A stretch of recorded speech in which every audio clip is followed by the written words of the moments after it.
जय माता दी। दुर्गा सप्तशती 12वां अध्याय। देवी चरित्र के पाठ का महत्व। देवी बोली, देवताओं, जो एकाग्रचित्त होकर प्रतिदिन इन स्तुतियों से मेरा स्तवन करेगा, उसकी सारी बाधा मैं निश्चय ही दूर कर दूंगी। जो मधुकेटव का नाश, महिषासुर का वध तथा शुंभ और निशुंभ के संहार के प्रसंग का पाठ करेंगे तथा अष्टमी, चतुर्दशी और नवमी को भी जो एकाग्रचित्त हो भक्ति पूर्वक मेरे उत्तम महत्व का श्रवण करेंगे, उन्हें कोई पाप नहीं छू सकेगा। उन पर पाप जनित आपत्तियां भी नहीं आएगी। उनके घर में कभी दरिद्रता नहीं होगी तथा उनको कभी प्रेमी जनों के विषयों का कष्ट भी नहीं सहना पड़ेगा। इतना ही नहीं, उन्हें शत्रु से, लुटेरों से, राजा से, शस्त्र से, अग्नि से तथा जल की राशि से भी कभी व्यय नहीं होगा। इसीलिए सबको एकाग्रचित्त होकर भक्ति पूर्वक मेरे इस महात्म को सदा पढ़ना और सुनना चाहिए। यही परम कल्याणकारक है। मेरा महत्व महामारी जनित समस्त उपद्रवों तथा आध्यात्मिक आदि तीनों प्रकार के उत्पातों को शांत करने वाला है। मेरे जिस मंदिर में प्रतिदिन विधि पूर्वक मेरे इस महत्व का पाठ किया जाता है, उस स्थानों को मैं कभी नहीं छोड़ती। वहां सदा ही मेरा वास बना रहता है। बलिदान, पूजा, होम तथा महोत्सव के अवसरों पर मेरे इस चरित्र का पूरा पाठ और श्रवण करना चाहिए। ऐसा करने पर मनुष्य विधि को जानकर या बिना जाने भी मेरे लिए जो बलि, पूजा या होम आदि करेगा, उसे मैं बड़ी प्रसन्नता के साथ ग्रहण करूंगी।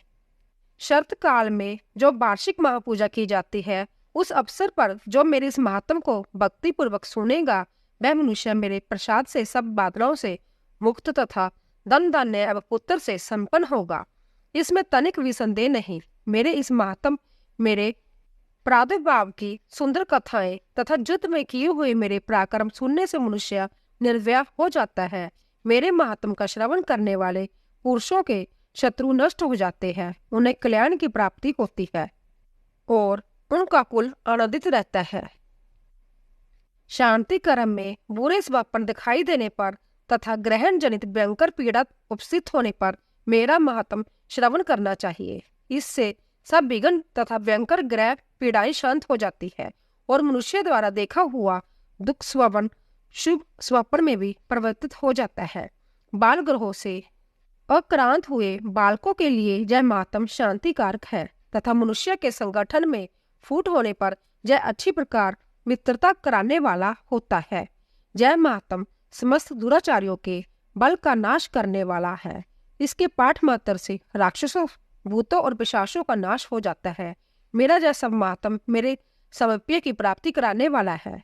पशु, पुष्प, अर्घ्य, धूप, दीप, गंध आदि उत्तम सामग्रियों द्वारा पूजन करने से, ब्राह्मणों को भोजन कराने से, होम करने से, प्रतिदिन अभिषेक करने से, नाना प्रकार के अन्य भोगों का अर्पण करने से तथा दान देने आदि से 1 वर्ष तक जो मेरी आराधना की जाती है और उससे मुझे जितनी प्रसन्नता होती है, उतनी प्रसन्नता मेरे इस उत्तम चरित्र का एक बार श्रवण करने मात्र से हो जाती है। यह महात्म श्रवण करने पर पापों को हर लेता है और आरोग्य प्रदान करता है। मेरे प्रादुर्भाव का कीर्तन समस्त भूतों से रक्षा करता है तथा मेरा युद्ध विषय तक चरित्र दुष्ट दैत्यों का सार करने वाला है। इसके श्रवण करने पर मनुष्य को शत्रु का भय नहीं रहता। देवताओं, तुमने और ब्रह्मा ऋषि ने जो मेरी स्तुतियां की है तथा ब्रह्मा जी ने जो स्तुतियां की है, वह सभी कल्याणमयी बुद्धि प्रदान करने वाली है।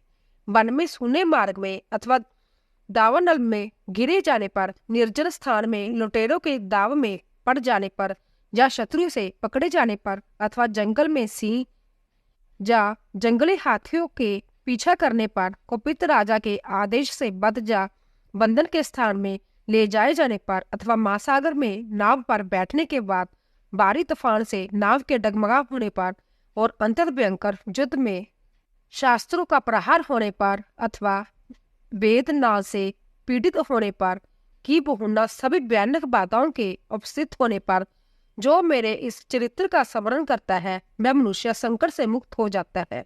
मेरे प्रभाव से सिंह आदि हिंसक जंतु नष्ट हो जाते हैं तथा लुटेरे और शत्रु भी मेरे चरित्र का स्मरण करने वाले पुरुष से दूर भागते हैं। ऋषि कहते हैं, जो कहकर प्रचंड पराक्रम वाली भगवती चंडिका सब देवताओं के देखते देखते वही अंतर्धान हो गई। फिर समस्त देवता भी शत्रुओं के मारे जाने से निर्भय हो पहले की भांति जगभाग का उपभोग करते हुए अपने अपने अधिकार का पालन करने लगे। संस्कार का विध्वंस करने वाले महाभयंकर उत्तर पराक्रमी देव शत्रु शुंभ तथा महाबली निशुंभ के युद्ध में देवी द्वारा मारे जाने पर शेष दैत्य पाताल लोक में चले आए।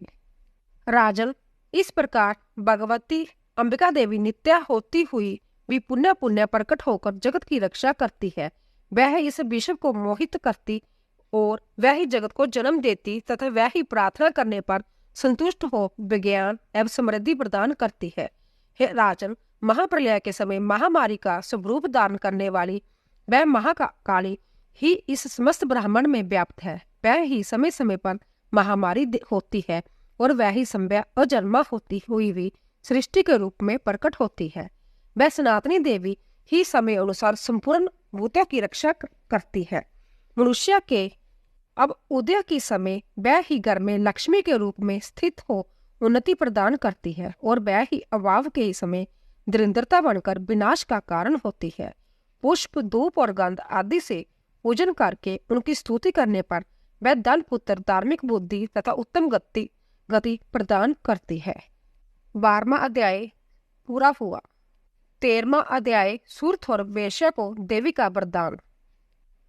मार्कंडेय जी कहते हैं, राजन, इस प्रकार मैंने तुमसे देवी के उत्तम महात्म का वर्णन किया है। जो इस जगत को धारण करती है उन देवी का ऐसा ही प्रभाव है। वह ही विद्या ज्ञान उत्पन्न करती है। भगवान विष्णु की माया स्वरूपा उन भगवती के द्वारा ही तुम हो। जब वैश्या तथा अनन्य विवेकी जन मोहित होते हैं, मोहित हुए हैं तथा आगे भी होते होंगे। महाराज, तुम उन्हीं परमेश्वरी की शरण में जाओ। आराधना करने पर वह ही मनुष्य को भोग, स्वर्ग तथा मोक्ष प्रदान करती है। मार्कंडेय जी कहते हैं, मेधा मुनि के जय वचन सुनकर राजा सूर्थ ने उत्तम व्रत का पालन करने वाले उन महाभागमा ऋषि को प्रणाम किया। वह अंतत ममता और राज्यापहर से बहुत खिन्न हो चुके थे। महामुनि इसीलिए विरक्त होकर वह राजा तथा वैश्या तत्काल तपस्या को चले गए और वह जगदम्बा के दर्शन के लिए नदी के तट पर रहकर तपस्या करने लगे। वह वैश्या उत्तम देवी सूक्त का जप करते हुए तपस्या में प्रवृत्त हुआ। वह दोनों नदी के तट पर देवी की मिट्टी की मूर्ति बनाकर पुष्प, धूप और हवन आदि के द्वारा उनकी आराधना करने लगे। उन्होंने पहले तो आहार को धीरे धीरे कम किया, फिर बिल्कुल निहार रहकर देवी में ही मन लगाए एकाग्र पूर्वक उनका चिंतन आरंभ किया। वह दोनों अपने शरीर के रक्त से प्रोक्षित बलि देते हुए लगातार 3 वर्ष तक संयम पूर्वक आराधना करते रहे। इस पर प्रसन्न होकर जगत को दान करने वाली चंडिका देवी ने प्रत्यक्ष दर्शन देकर कहा। देवी बोली, राजन तथा अपने कुल को आनंदित करने वाले वैश्या, तुम लोग जिस वस्तु की अभिलाषा रखते हो वह मुझसे मांगो, मैं संतुष्ट हूँ। अंत तुम्हें वह सब कुछ दूंगी। मार्कंडेय जी कहते हैं, तब राजा ने दूसरे जन्म में नष्ट न होने वाला राज्य मांगा तथा इस जन्म में भी शत्रुओं की सेना को बलपूर्वक नष्ट करके पुण्य अपना राज्य प्राप्त कर लेने का वरदान मांगा। वैश्य का चित्त संसार की ओर से खिन्न एवं विरक्त हो चुका था और वह बड़े बुद्धिमान थे। अंत्य उस समय उन्होंने तो ममता और अहंता रूप आसक्ति का नाश करने वाला ज्ञान मांगा। देवी बोली, राजन, तुम थोड़े ही दिनों में शत्रुओं को मारकर अपना राज्य प्राप्त कर लोगे।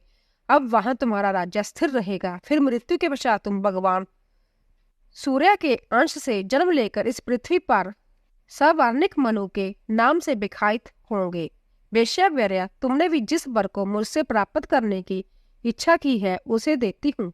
तुम्हें मोक्ष के लिए ज्ञान प्राप्त होगा। मार्कंडेय जी कहते हैं, इस प्रकार उन दोनों को मनोवांछित वरदान देकर तथा उनके द्वारा भक्ति पूर्वक अपनी स्तुति सुनकर देवी अंबिका तत्काल अंतर्धान हो गई। इस तरह देवी से वरदान पाकर क्षत्रियों में श्रेष्ठ सूर्य सूर्य से जन्म ले सावर्णी नामक मनु होंगे। 13वां अध्याय पूरा हुआ। दुर्गा सप्तशती का पाठ संपूर्ण हुआ।